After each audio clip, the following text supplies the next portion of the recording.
Your unspoken message is that you really don't care who lives and who dies. Frustrations are boiling over among Jefferson Parish teachers tonight.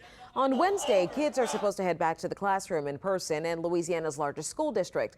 While Jefferson Parish teachers say their safety concerns are not being addressed, proper protocols and equipment are not in place, responsibilities are unclear, and even the virtual learning system is fraught with issues. Devin Bartolotta shows us how teachers are speaking out in any way they can. Jefferson Parish Schools, in its infinite wisdom, decides that it's a good idea. David Fields had his remarks prepared. All of our assistants, all of our aides. A lot of teachers did going into Wednesday night's Jefferson Parish School Board meeting. The board is reconsidering if the district is ready to start school August 12th. But as emotions boiled over, they pulled the plug on public comment. I'm going to move to adjourn.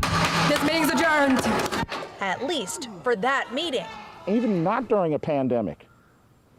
We are undersupplied, underfunded, and right now it's a joke what they think they're going to provide us with, and then this Google Meet. Teachers are making sure nothing goes unsaid. As of tonight, we are planning on hosting hundreds of students and dozens of staff in our building next Wednesday, and I fear the consequences for our staff and their families could be dire. Teaching remotely protects kids and staff, their families.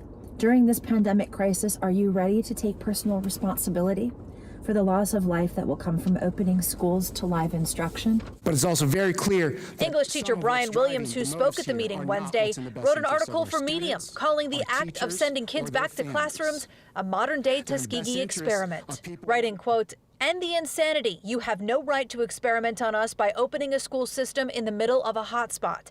My students' lives matter. My colleagues' lives matter." What is taking Jefferson Parish so freaking long?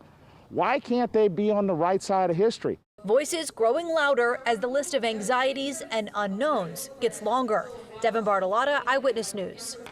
Well, Jefferson Parish Schools sent a statement to say that protocols laid out and Start Strong Jefferson, utilizing evidence-based guidance from local health officials, will help us return to school in the safest possible way.